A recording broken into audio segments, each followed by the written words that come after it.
Hey guys, welcome to the video. As you can probably tell, I'm a little excited. I'm very excited to have another Daniel Defense on the channel. So thank you, Jace, again for being today's sponsor for the video. Anyway, if you are new to the channel, I did a Daniel Defense DDM4V7 Pro. I think I did that like 6-7 months ago, and that's one I currently own, and I love that firearm. This is just the little brother of it. It's just the 16-inch, and it's just the DDM4V7, not Pro. The two biggest differences between the Pro version and the V7 is it comes with an 18-inch barrel and a muzzle mitigator. Well, this is just the flash hider. And then lastly, the trigger. This is just in-house Daniel Defense trigger. Well, the Pro version is the Geisley trigger. It's a flat trigger, and it pulls it between 3 to 3.5 pounds. Very nice trigger, very crisp, so, and a very nice reset. So let's talk about what we have here.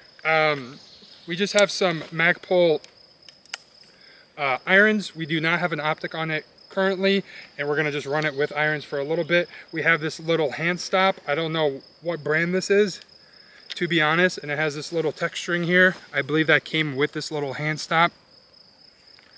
So it's basically similar to the V7. Plenty of Picatinny rail, a lot of M-lock. This does kind of take up if I wanted to add a flashlight of some sorts. So personally, if this was my gun, I would take this off and maybe move it back a hair just to have enough room to put a flashlight. But you know, that's just personal preference, of course. Your standard bolt carrier group from Daniel Defense, standard furniture from Daniel Defense. The trigger, I would honestly give to the BCM versus the Daniel Defense. This thing is not very good, which is kind of unfortunate when you are paying the price point you are paying. I'll put the price somewhere on the screen here, but I'm a little disappointed with this trigger. I don't know how many rounds are actually through this, so I don't know if it's still in that like break-in period, so it's just not as crisp and clean to kind of pull.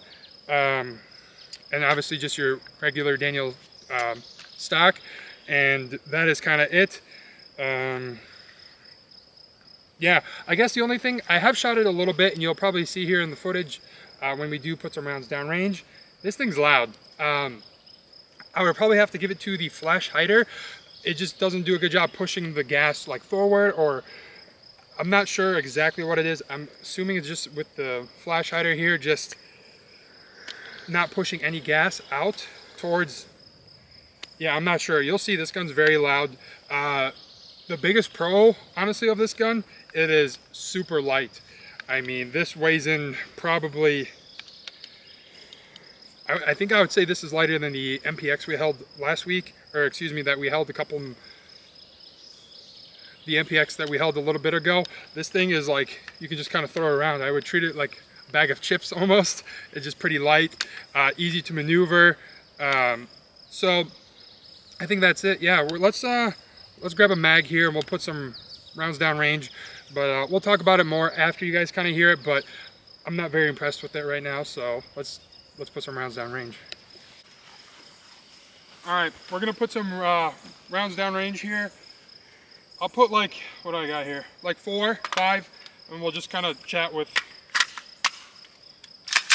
This gun's super dry. I've oiled it a few times here, but it hasn't been cleaned from my knowledge. So let's just put some rounds in. It's loud. I don't like it. I'm not sure why. I know I'm bitching, but it's loud, but it's super light. So I don't know. All right, bear with me.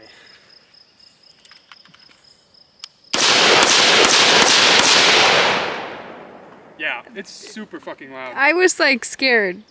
Yeah, the ejection? Yeah.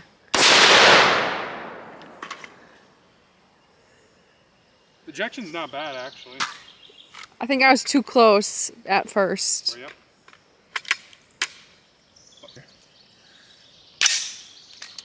Okay, so I don't know how well my camera picks that up, but it is fucking loud. It's super light though. I really like it. Let's just keep shooting, huh?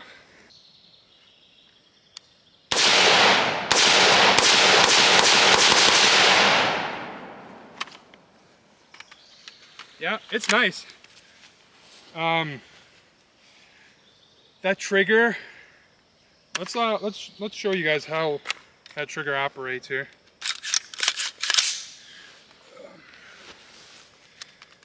So, gun is safe, gun is empty here, nothing in the mag well.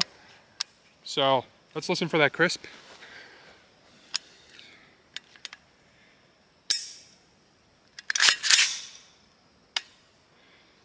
One more time. Oop. As you can probably tell, the reset on that is very bad. It's not very clean.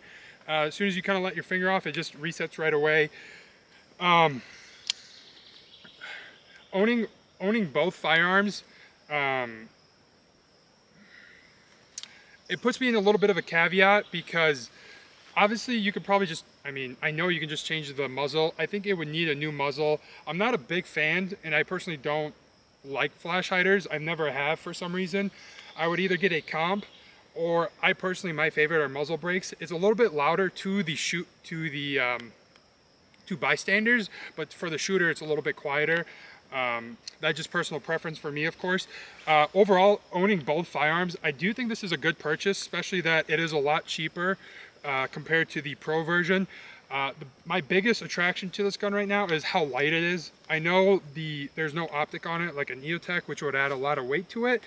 Well, honestly, if I could do over, I would buy the 16, add the Geisley trigger, and change this. I think for what I kind of do, and this, you know, the DDM4V7 Pro that I had originally was my first time rifle, and just I thought I needed 18 inches, but I think 16 is just perfect.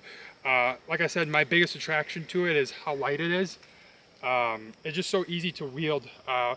My biggest thing that I complain about with the V7 Pro is, you know, you obviously have 2 more inches of cold hammer forged barrel and handguard, so it kind of starts to add up, and you throw on your EOTech, you know, I have a flashlight of course as well, and it becomes very heavy, and it kind of becomes kind of tirish to kind of carry around and operate.